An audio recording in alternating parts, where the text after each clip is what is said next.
Olá, sejam todos muito bem-vindos a mais uma edição do Ceará em Pauta aqui pela Sertão TV Ceará, canal 180 da Brisanet. O programa de hoje, para além dos vários convidados especiais que a gente traz, com muita ênfase, é muito especial. O Ceará em Pauta recebe hoje o jornalista Moacir Maia, jornalista de carreira há mais de 40 anos, atuação e experiência em rádios, TVs, assessorias de imprensa, nos jornais de todo o Ceará, e hoje é uma responsabilidade muito grande para mim receber alguém de tal calibre. Diga-se de passagem, nas últimas mensagens que nós trocamos, vinha sempre o chamando de mestre, mas lá do meio para o fim do programa eu vou falar o porquê dessa referência. Seja muito bem-vindo aqui, senhor Moacir Maia, ao Ceará em Pauta. Fique à vontade, viu? Hoje Ceará em Pauta via Skype. Obrigado, Breno. Muito obrigado pelo convite, pela calorosa recepção. Um grande abraço à turma toda da Sertão TV e um grande abraço ao Sérgio, ao pessoal aí do Sistema Maior e a toda a gente boa do Sertão Central, que ao longo da minha carreira como profissional de jornalismo, tantas vezes visitei e com quem convivi e pude relatar fatos que variam das agruras da seca a momentos mais felizes. Então, é uma honra, é um prazer estar aqui com vocês e estou à disposição para a gente trocar ideias, conversar e poder colocar o Ceará na pauta, né?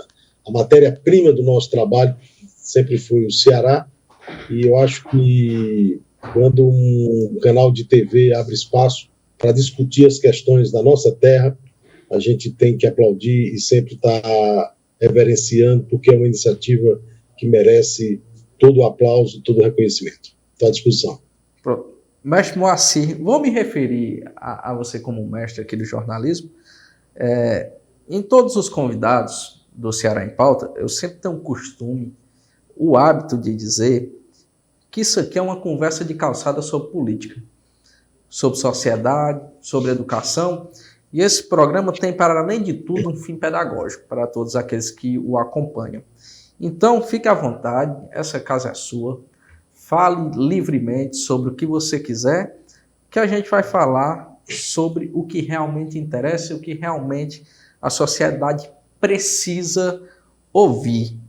Então, antes de iniciar a nossa conversa, aos telespectadores aqui do Ceará em Pauta, eu gostaria de saber o porquê optou por seguir a carreira de jornalista. Eu tenho guardado no coração, Breno, uma lembrança da minha adolescência que foi definitivamente o ponto de partida para o meu despertar para o mundo da comunicação. Eu nasci em Limoeiro do Norte, onde foi construída a terceira diocese do Ceará, e uma das emissoras de rádio da minha cidade, no caso a Rádio Educadora, que pertencia à diocese da Igreja Católica, e no movimento de jovens limoeirenses, o MJL era parte do trabalho da Pastoral da Juventude, ali nos anos 70, muito bem dirigida pela presença iluminada do padre João Olímpio Castelo Branco, hoje Monsenhor, e ele coordenava esse trabalho com a juventude, e eu lembro que quando eu ingressei no MJL, onde já estava o meu irmão, o João, a Pastoral da Juventude estruturou o movimento de jovens de Limoeiro naquela época, o trabalho em equipes. Então você tinha equipe de liturgia, você tinha equipe de esporte, você tinha equipe de biblioteca, e uma coisa, a despeito de ter um programa na Rádio Educadora, a despeito de ter um jornal, era o Vale Jovem, a estrutura do movimento de jovem não tinha a equipe de comunicação. E quando eu ingressei lá, a gente começou o movimento e montamos a equipe de comunicação, e eu me lembro daquele sentimento que nos arrebata, né? Nos leva para uma crença de que, cara, é isso aqui que eu gosto de fazer. Então, quando eu vim para Fortaleza para fazer terceiro ano e a partir daí fazer o vestibular e ingressar na universidade para fazer um curso de graduação, eu lembro que eu paquerava muito com a ideia de fazer engenharia de pesca. Mas na fila da inscrição lá no campus do PC, na UFC, eu disse, cara, eu acho que eu vou fazer o que eu quero mesmo. E aí coloquei na inscrição o código 12, que era o código referente ao curso de comunicação social, e passei no vestibular. Paralelamente, também ingressei no curso de Direito na Unifor, um curso que eu fiz pela metade, eu não concluí Direito, mas a comunicação, o jornalismo, eu perseverei, me formei, e talvez seja lugar comum a gente repetir aquela frase assim, eu não me vejo fazendo outra coisa. Eu, particularmente, não sei se eu teria tamanha carga de felicidade, de realização profissional, se eu não tivesse abraçado o jornalismo. Então, se você imaginar, na minha família, antes de mim, não tem ninguém que tenha ingressado nessa atividade. Para minha satisfação e orgulho, a minha filha mais velha é jornalista, mas, assim, esse mundo da comunicação, essa crença de que nós fazemos algo que tem o propósito e a ambição de querer mudar o mundo, de torná-lo melhor, isso me foi, talvez, a grande descoberta e, seguramente, é o meu maior ponto de fixação, de crença de que a minha passagem nesse mundo terreno se justifica pelo exercício do jornalismo. Seu Márcio, em sua trajetória dentro do jornalismo e nas mais variadas nuances do jornalismo, passou por rádios, emissoras de TV e também em colunas de jornal, né?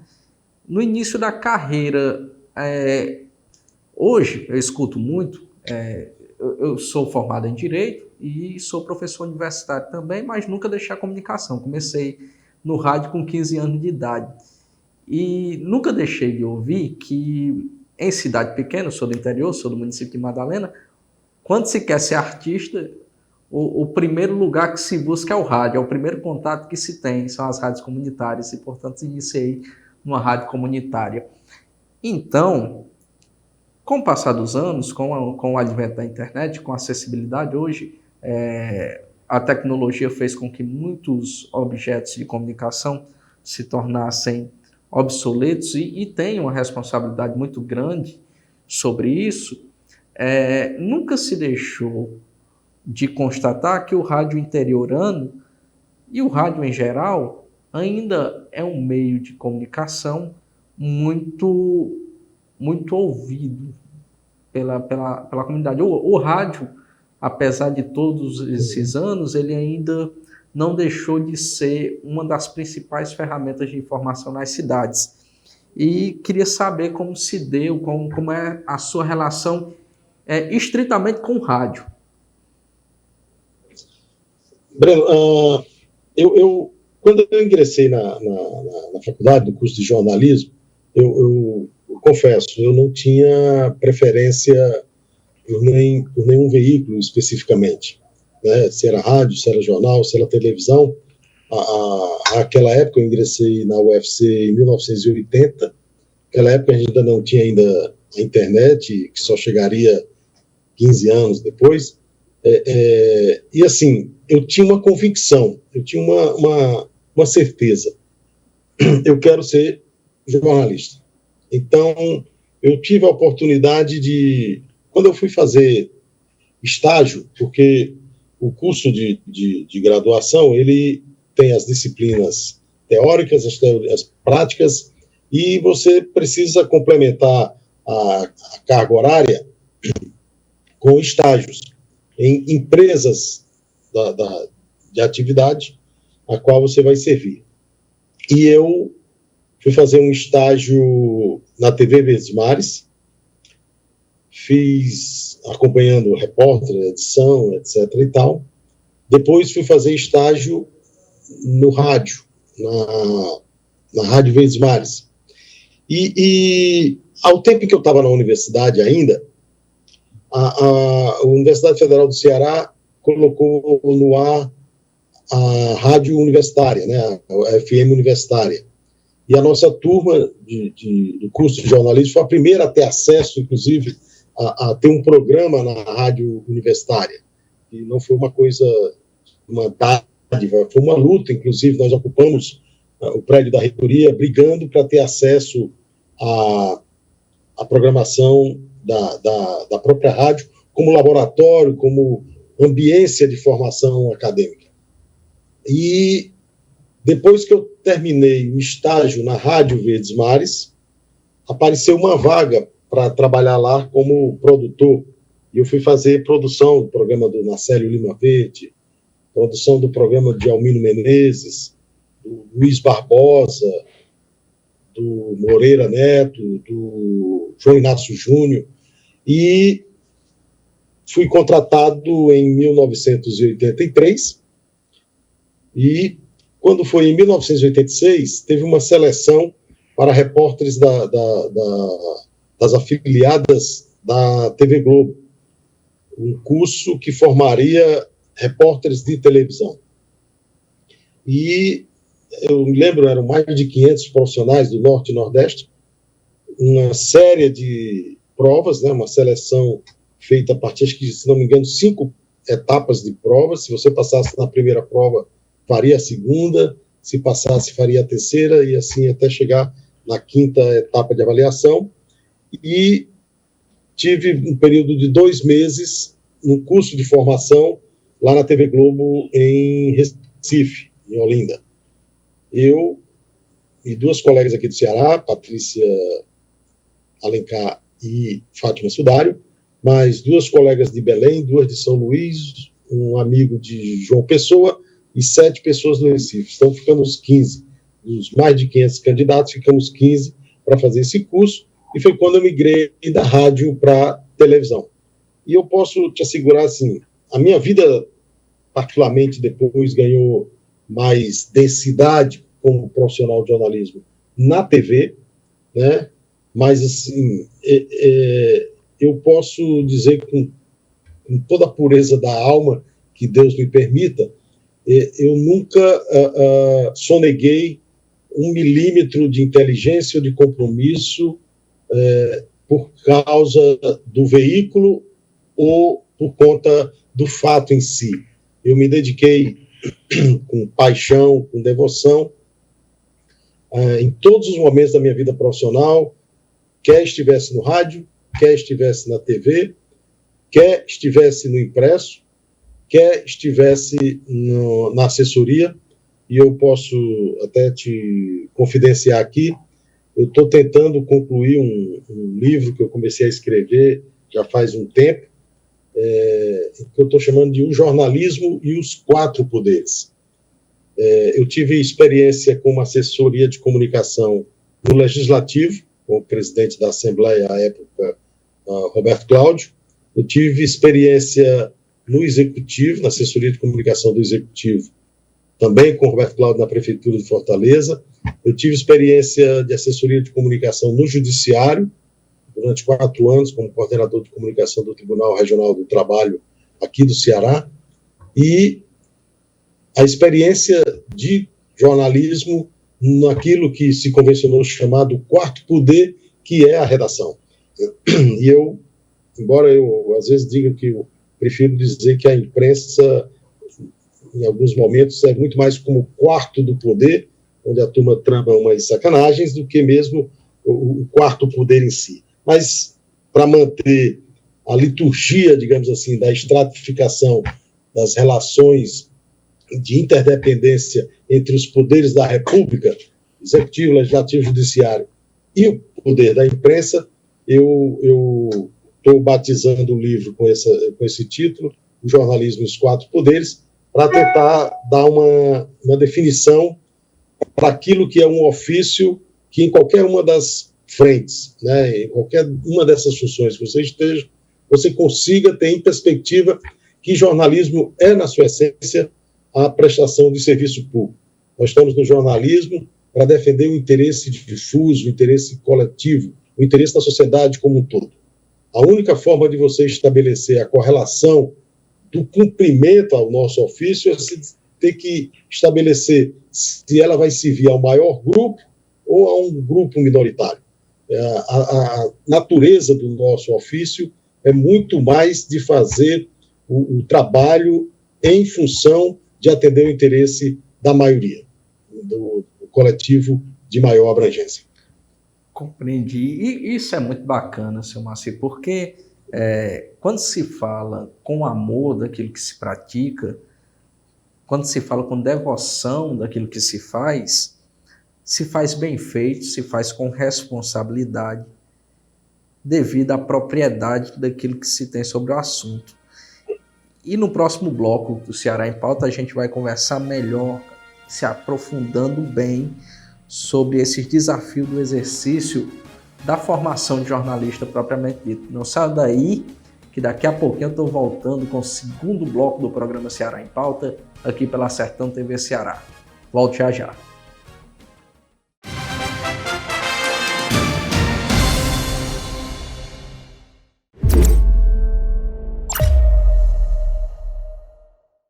Olá pessoal, tudo bem com vocês? Eu sou o Vilistênio Alves e estou com você no Ponto de Vista.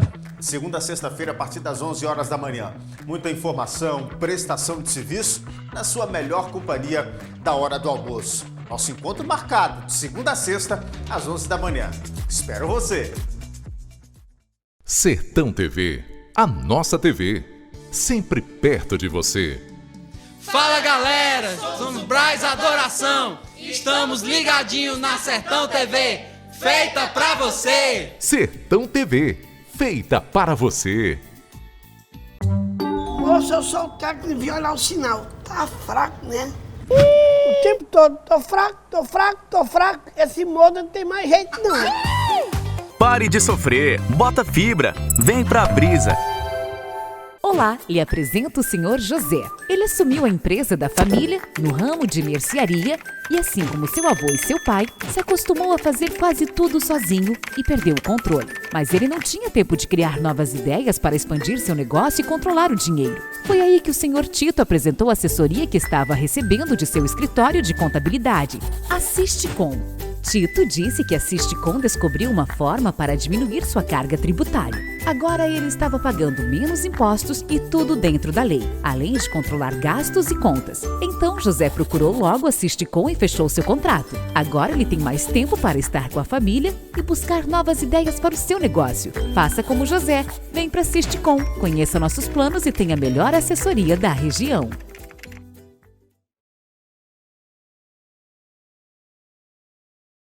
Sertão TV, feita para você.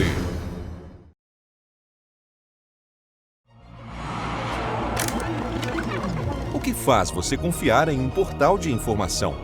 Credibilidade? Variedade em notícias? Uma boa redação? Imparcialidade? Fontes seguras? Facilidade de acesso? Saiba que você encontra tudo isso no Quixeramobim agora, o seu portal de notícias. Venha conhecer. Acesse quixeramobimagora.com.br. Seleção Contratação. A Cocalc permanece com excelentes perspectivas de crescimento. Venha fazer parte desse time. Atualmente já somos mais de 4.000 colaboradores que, com dedicação e compromisso, construímos essa história de sucesso no coração do Ceará. O link para você realizar sua inscrição está disponível na bio do nosso Instagram. Caso não consiga se inscrever de forma online, se dirija até a sede do CineDT de Quixeramobim levando seu currículo. Os requisitos básicos para participar da seleção são: ensino fundamental, não ter possuído vínculo com a Cocalc, ser ágil e ter iniciativa. Venha crescer com a Cocalc.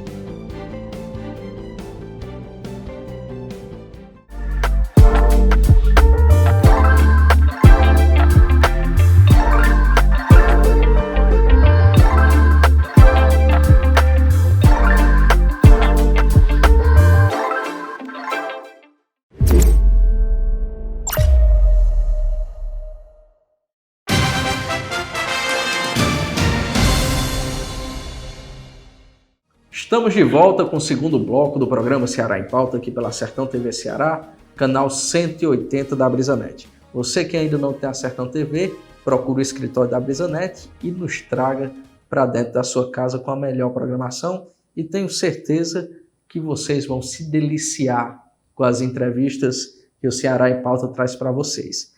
E hoje, nosso convidado mais que especial é o jornalista Moacir Maia, diretamente de Fortaleza, no qual no primeiro bloco a gente falou aqui sobre o início da carreira. Os nossos telespectadores puderam conhecer melhor o nosso convidado, se ambientalizar com essa ilustre presença, muito embora virtual, a internet nos dê essa prerrogativa de estarmos perto, muito apesar dos quilômetros de distância. E queria iniciar esse bloco, seu Moacir, falando sobre os desafios do exercício do jornalismo. Olha, eu sempre tive uma crítica muito forte. Eu tenho uma crítica muito forte aos movimentos que buscam o jornalismo quando é conveniente. As pessoas que procuram a comunicação quando há uma conveniência, não dando o seu devido valor. Muito embora eu tenha vindo de uma escola jurídica, tenho uma formação jurídica, eu nunca deixei de ser devoto à comunicação. E no meu breve período aqui na comunicação, sempre me deparei com essas de pessoas que precisam da comunicação em sua função social, mas tendem a trazer uma cultura de que a comunicação só é importante quando convém. E isso é uma postura lamentável. E eu queria saber, antes de iniciar a nossa conversa, se eu, nesse breve percurso de tempo na comunicação, já fico ultrajado com isso, como foi e é lidar com isso constantemente. Breno, você toca num ponto que é talvez a pedra basilar, digamos assim, daquilo que a gente possa referenciar como sendo a importância da imprensa, o papel da imprensa na vida em sociedade. Eu posso te assegurar que aqueles que nos aplaudem hoje, porque reportamos algum fato que desabone um eventual adversário, muitas vezes é aquele que nos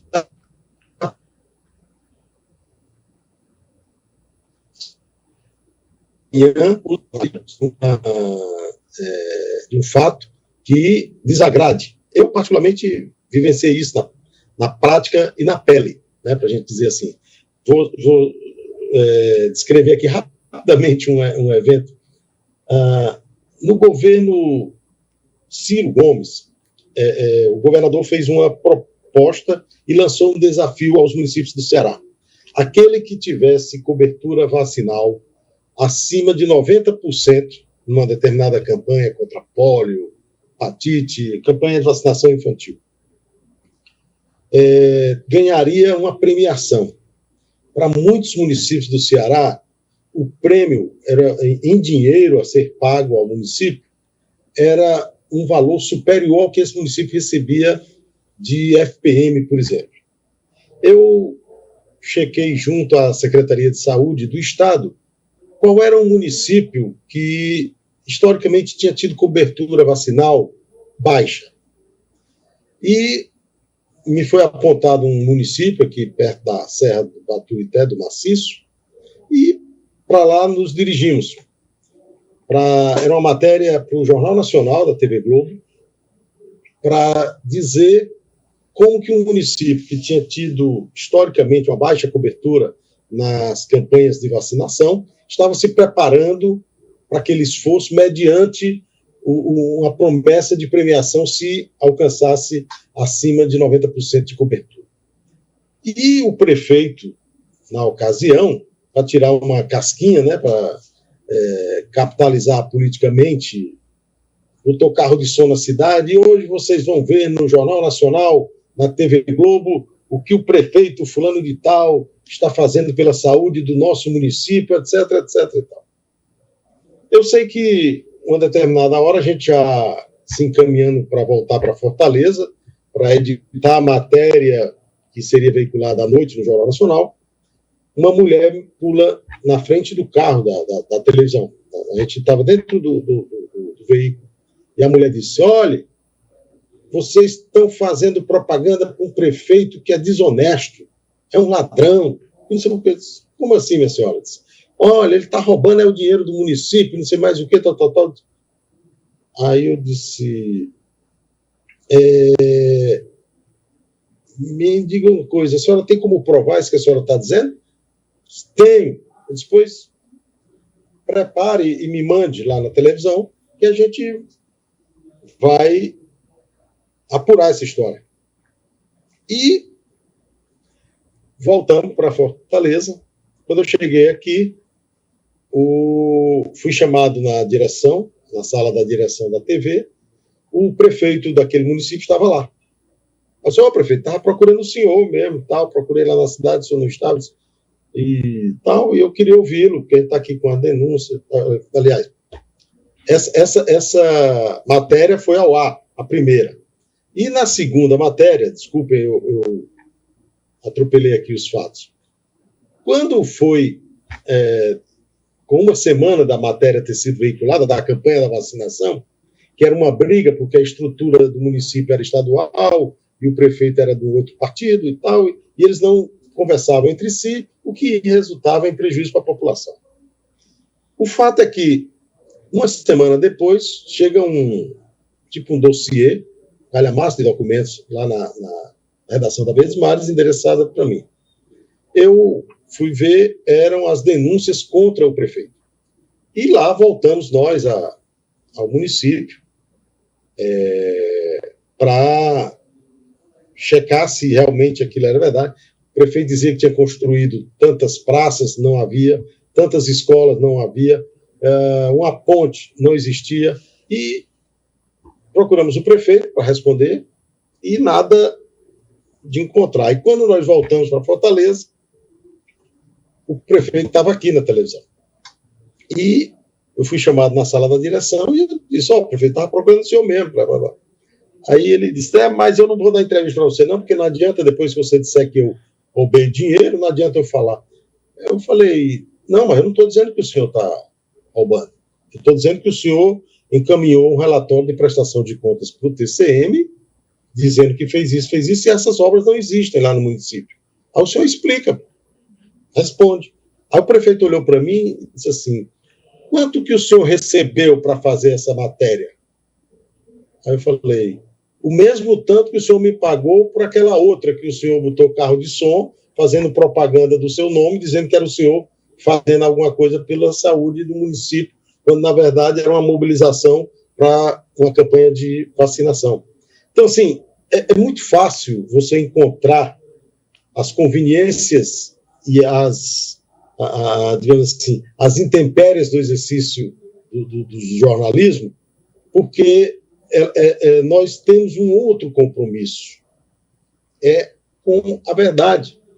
Tem uma frase do professor Dario Restrepo, colombiano, que esteve conosco quando nós revisamos o Código de Ética do Jornalista no Congresso Extraordinário lá no Espírito Santo, e ele dizia, a crença do jornalista é acordar todo dia com a missão de descobrir a verdade sobre alguma coisa. E isso é o que nos anima. Não pense que é o salário que pagam a um jornalista, ou o glamour que, porventura, aparecer num canal de televisão, ou ser reconhecido como uma voz importante no rádio, ou um nome no jornalismo impresso. O que nos move é saber que você está fazendo alguma coisa pelo bem da coletividade. Né? Tem uma definição de jornalismo, Breno, que eu gosto muito, eu capturei no Observatório de Imprensa, que dizia que jornalismo é a arte de confortar os aflitos e afligir os confortados. Ou seja, quando você pega uma equipe de televisão ou um repórter de jornal, de TV, e manda para uma comunidade que está sofrendo com a falta de saneamento, ou com a falta de alimento, com a seca, e você relata, e você dá voz a essa comunidade, você leva alento, você leva a algum tipo de sentimento de acolhimento para essa pessoa, para essa comunidade. E ao tempo em que você sai de lá, você tem por obrigação do exercício profissional e até a autoridade, aquele que é responsável por dar resolutividade àquele problema. Então você conforta de um lado e aflige porque você pega um cara que está no ar-condicionado, sem ligar, às vezes, o problema que tem lá na comunidade e achando que não tem nada para fazer com relação àquele problema. E pelo contrário, quando você assume um cargo de prefeito, de vereador, ou deputado, qualquer que seja, de governador, você tem a obrigação moral de trabalhar por quem lhe colocou ali naquela função. Né? Então, essa tarefa que nos cabe é de não se permitir capitular diante da nossa missão. Eu não tenho dúvidas. A gente, quando abraça esse ofício, é muito similar ao que a gente vê na definição de um ofício como de um padre, de um pastor. É sacerdócio. Sabe? Você faz isso por amor ao próximo, não é por vaidade própria. Né? Você não vai ter nunca a pretensão de querer resolver os problemas do mundo todo. Mas quando você resolve os problemas de uma comunidade, quando você denuncia um problema num pedaço do chão, lá no interior do Ceará, e depois aquilo tem resolutividade, pode ter certeza, meu amigo. Ali você cumpriu o nobre ofício de fazer jornalismo. Contra ou a favor, isso não nos interessa. Tá? Porque quem tem o compromisso com a comunidade é quem exerce o jornalismo. Eu não tenho dúvida. Nossa maior tarefa, pelo canal de televisão, pelo microfone da rádio, pela página do jornal, da revista, pela web hoje, é tratar de dar resolução àquilo que aflige a alma humana, seja numa comunidade de 100 famílias, numa cidade de 2.700.000 habitantes como Fortaleza. Não temos como não cumprir uma missão sacerdotal, se a gente quiser usar esse termo tão mais carregado de liturgia e de compromisso. Perfeito, perfeito. Marci, um ponto muito interessante que me trouxe uma reflexão diante de tudo que você expôs agora, muitas pessoas, em especial no jornalismo, se deparam com figuras que acham que o nosso trabalho ele tem um preço e não valor. E a partir do momento que a gente atribui o valor, fiz essa reflexão sobre essa história do prefeito que você contou agora, as pessoas passam a estranhar e querer nos descredibilizar. E é muito importante quando você traz a ciência de que o jornalismo ele tem esse dever sacerdotal, ele tem essa função social de, para além de informar, fazer com que aquele espaço, aquele lugar tenha uma melhoria, tenha um progresso propriamente dito, é que se faz valer o brilho da profissão. E quero falar melhor sobre isso no nosso próximo bloco do Ceará em Pauta. Não saia daí, que daqui a pouquinho eu estou voltando para o nosso terceiro bloco do Ceará em Pauta, aqui na Sertão TV Ceará, canal 180 da BrisaNet.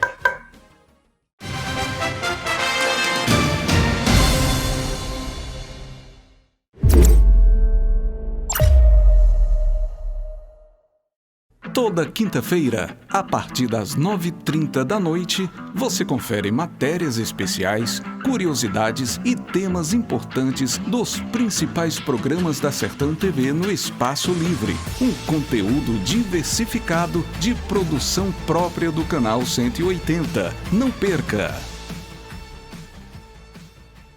Sertão TV, a nossa TV, sempre perto de você. Fala, minha gente, olá, tudo bem com vocês? Eu sou Jadson Cavalcante, humorista de tela, e estou aqui também na programação da Sertão TV. uma TV que é nossa. Valeu! Sertão TV, feita para você. A vida muda, não tem jeito. E se vai mudar, então é melhor que você seja mudança. BrisaNet, o futuro ao seu alcance.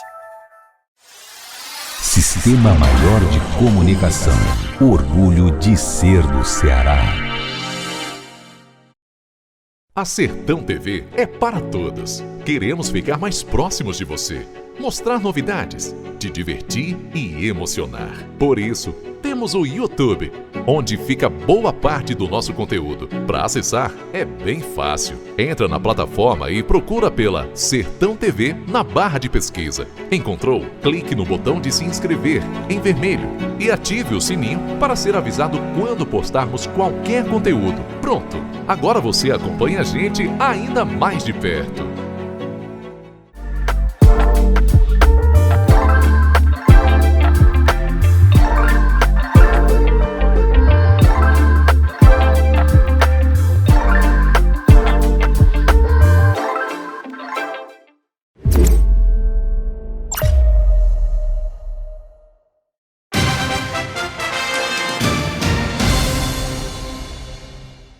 Estamos de volta com o nosso terceiro bloco do programa Ceará em Pauta, aqui pela Sertão TV Ceará, canal 180 da BrisaNet.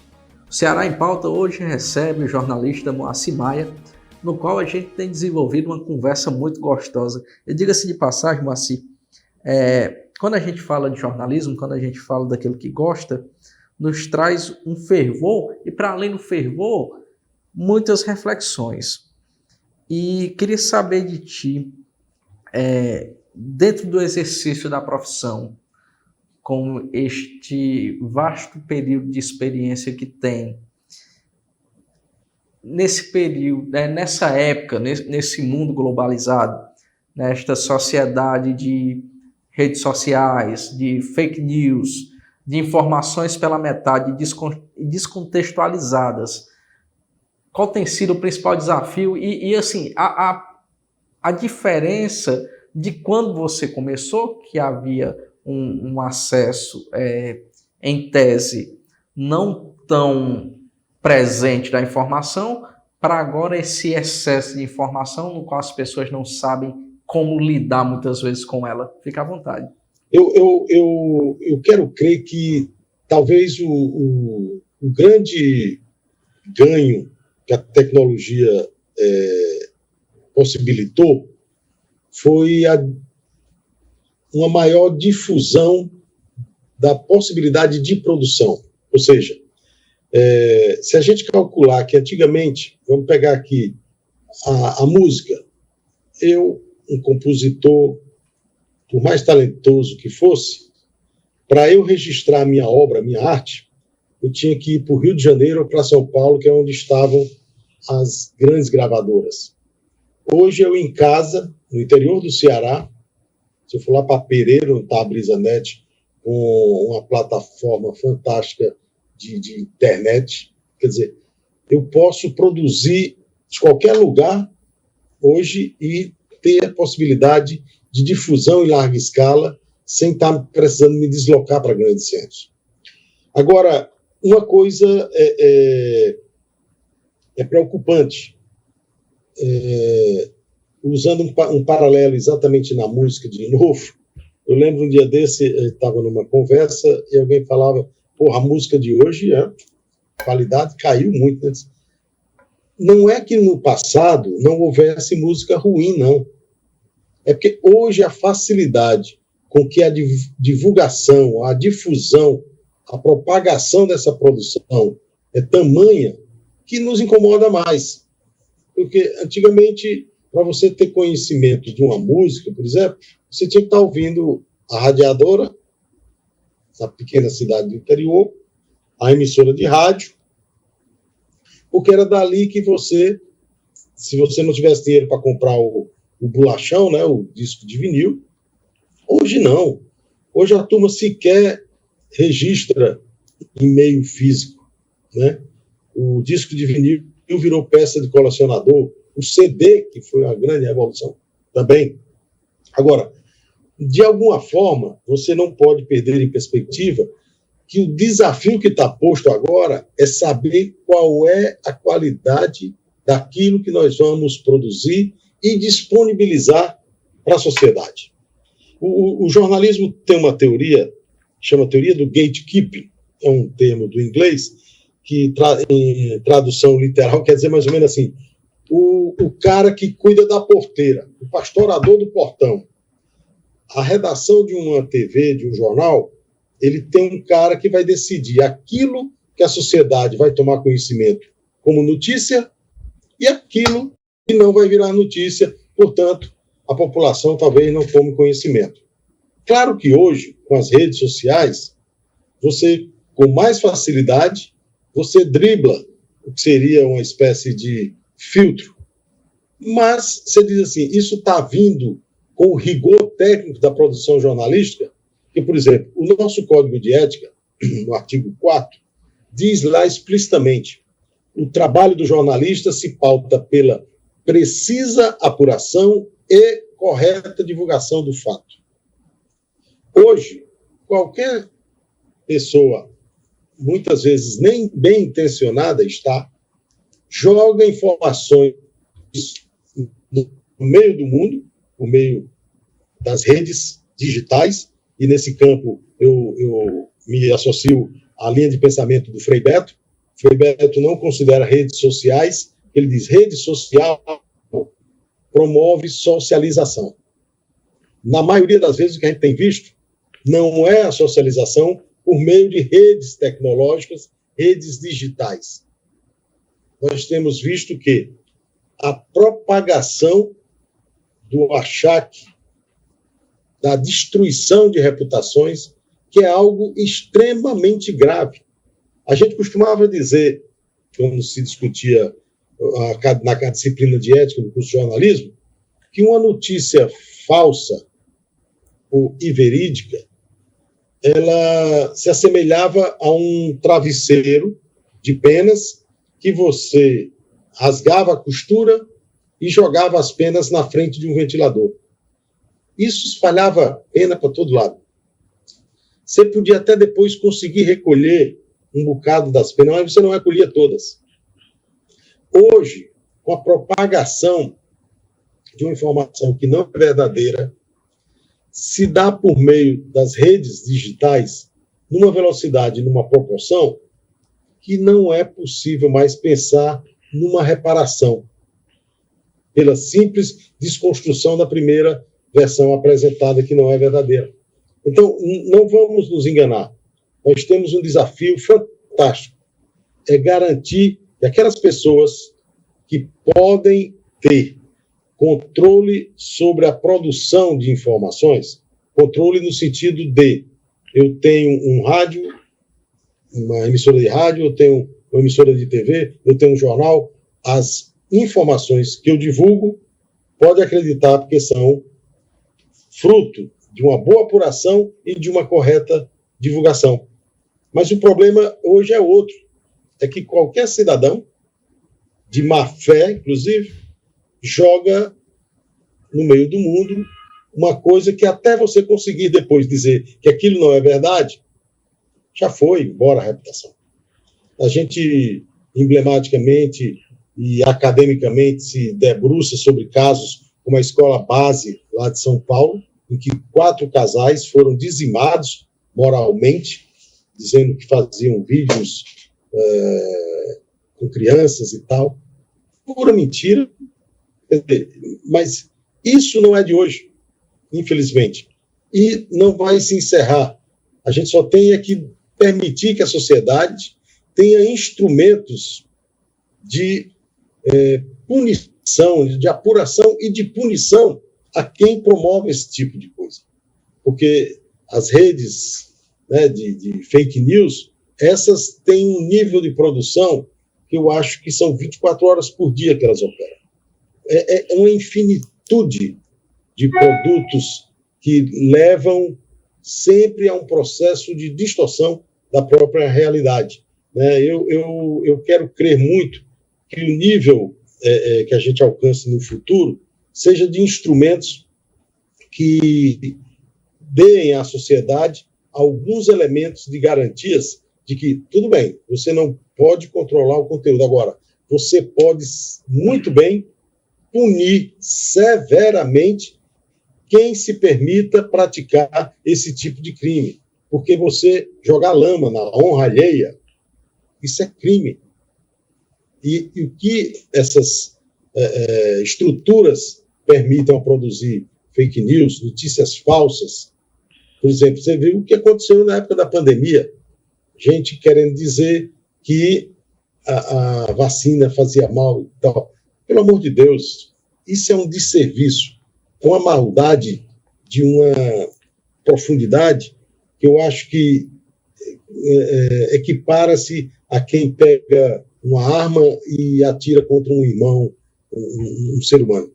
Eu acho que isso a gente precisa ter instrumentos muito eficazes para fiscalização em torno daqueles que se permitam praticar esse crime contra a humanidade, porque uma notícia falsa sobre a reputação de alguém, sobre um fato relevante de importância capital para a vida e sociedade, precisa ter efetivamente um grande lastro de garantia de que vai ser apurado e punido aquele que praticar. Dentro desse mesmo prisma, Márcio, a gente vê uma grande discussão hoje em cima da PL das fake news, né? E você tocou num ponto muito interessante quando falamos da questão da imagem, né? A imagem, pelo direito, é algo indisponível, né? E quando essa imagem ela é exposta, quando se atinge a honra, e vivemos numa cultura de cancelamento, no qual o mau uso dos meios de comunicação, das redes sociais, principalmente, dizimam com carreiras e com pessoas e com nomes, há necessidade do Estado buscar uma forma de regulamentar esse processo. Mas se você foi professor por muitos anos, professor universitário no curso de jornalismo por muitos anos, e como no exercício do magistério, para além da função de educar, de formar propriamente dito, a responsabilidade, e dentro do curso de jornalismo principalmente, no qual são pessoas que vão lidar e vão precisar filtrar e saber como dar as informações, deve ter sido um desafio tremendo. Eu quero falar melhor sobre isso no nosso próximo bloco. Não saia daí, que daqui a pouquinho eu estou voltando com o nosso quarto e último bloco do programa Ceará em Pauta.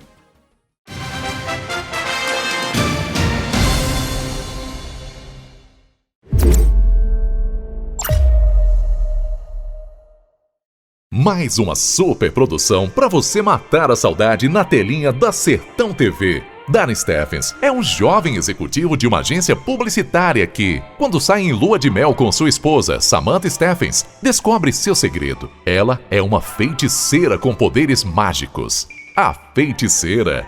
Uma série de sucesso que conquistou o mundo. Agora disponível para você no canal 180 da BrisaNet HD TV. Sábado, às 14h30. Sertão TV. A nossa TV, sempre perto de você. Olá, minha gente, eu me chamo David Simplício, estou na Sertão TV, o canal que valoriza a cultura do Nordeste. Sertão TV, feita para você. A vida muda, não tem jeito. E se vai mudar, então é melhor que você seja a mudança. Por isso, mudamos a nossa vela. Nossas formas ficaram mais flexíveis. As cores ficaram mais quentes. O resultado? Mais que o símbolo de um lugar. Uma nova forma de se conectar. É nossa nova marca que vai nos guiar neste imenso oceano azul. Laranja, na verdade. BrisaNet. O futuro ao seu alcance. Sertão TV. Feita para você. Esta é a Canudos FM 106,7, emissora pertencente à Fundação Canudos, integrante do Sistema Maior de Comunicação. Canudos FM, a que fica. O que é ter saúde para você? Para mim, ter saúde é viver com qualidade, assim como se vive na minha cidade. Ter saúde é viver no interior e em pequenas coisas reconhecer valor. Todo mundo tem dentro de si um lar. Corpo é casa, que temos que cuidar. Unimed Ceará. Cuidar bem é cuidar do nosso interior.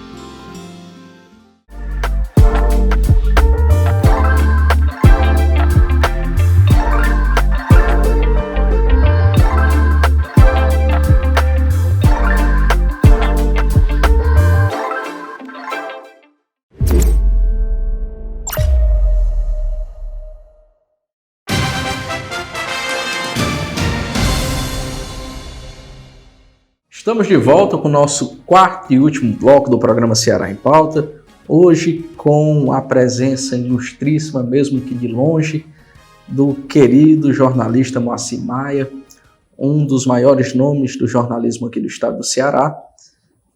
E, Moacir, eu encerrei o último bloco falando sobre a sua atuação como professor do curso de jornalismo da Estácio, no qual foi de 2004 a 2012. E eu tenho duas questões nesse nosso quarto e último bloco. Foi uma conversa que passou vem passando de uma forma tão natural que nem parece que a gente está aqui há quase uma hora conversando. Mas, primeiro, eu queria saber de ti, quanto à função de educador. Quando é que o educador deixa de ser professor e passa a ser considerado mestre? E, em segundo lugar, estamos nos aproximando de mais um pleito eleitoral, do qual a informação, a comunicação e o jornalismo merecem ser tratados com a seriedade que tem e com a valorização que precisa. E dentro desses dois pontos, dessa questão, como professor jornalista e como jornalista atuante no cenário político, que considerações você quer tecer a respeito desses assuntos? Fique à vontade. Sim, talvez o grande maior desafio de um jornalista não está objetivamente na missão de ensinar ninguém, mas a gente precisa ter a humildade de saber de que nós vamos ser eternamente aprendizes da vida em sociedade, né? Se a gente calcular, e você, uma formação na área do direito que tem, pode aferir isso de forma muito fácil, né? A legislação, ela advém depois do fato, ou depois da sociedade se deparar com um determinado fato, né?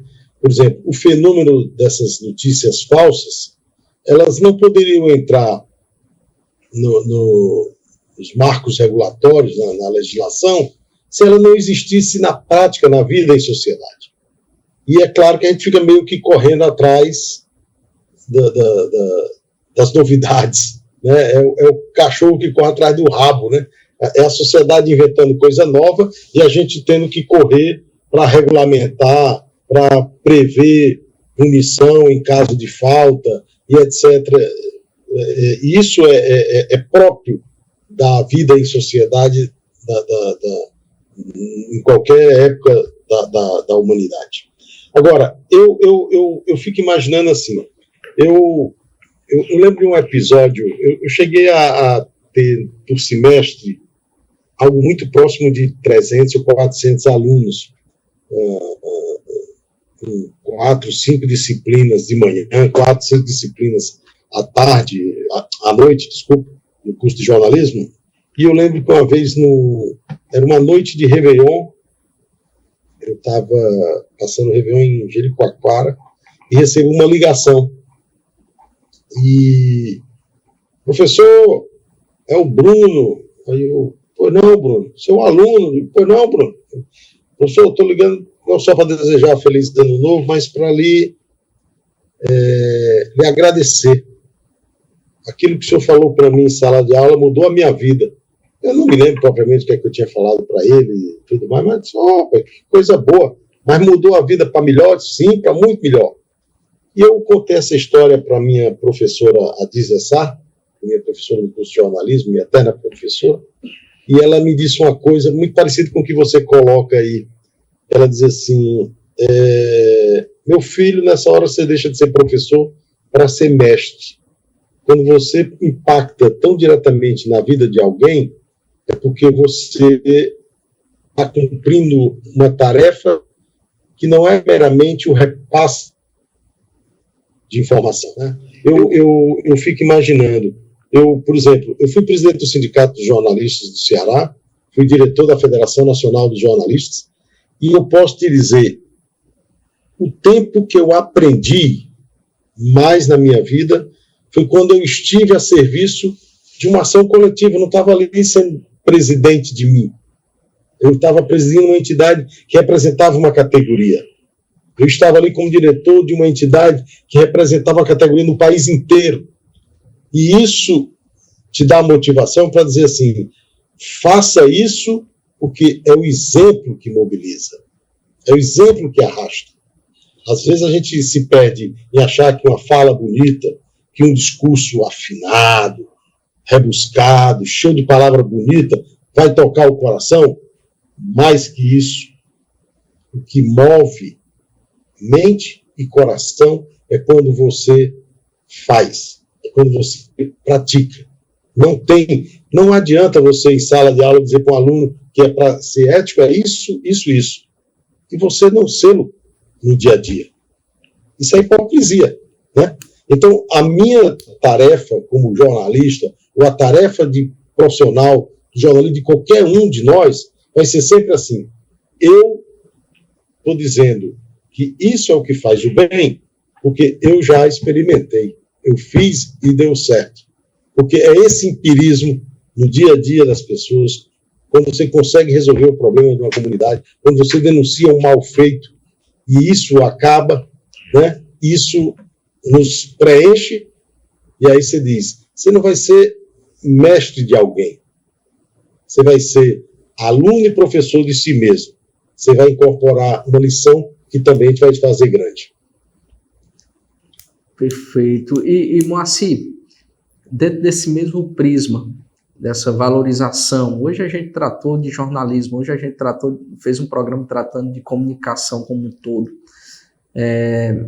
Trazendo aqui aquele segundo ponto que pus para que a gente possa encerrar nosso momento e que você possa fazer suas considerações finais.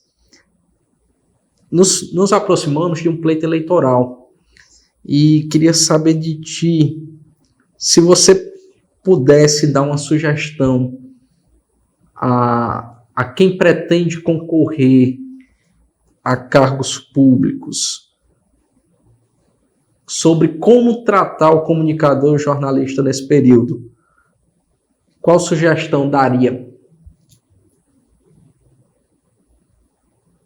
Olha, Breno... Ousado. Eu acho que você coloca uma questão, assim, nós precisamos estabelecer uma relação que dê ao jornalista uma certeza. Eu estou aqui a serviço do coletivo. Eu estou aqui para defender o interesse da coletividade, certo? Eu não estou aqui para ser amigo do candidato ou do eleito. Eu não estou aqui para fazer média com quem está no poder. Não pode ser assim. Acho que uma relação boa que um profissional de imprensa estabelece com o político, com o candidato, ou bem que não seja candidato ou político, alguém que interfere na vida da comunidade, é de ter certeza de que toda a nossa crença é de que nós estamos ali prestando serviço público.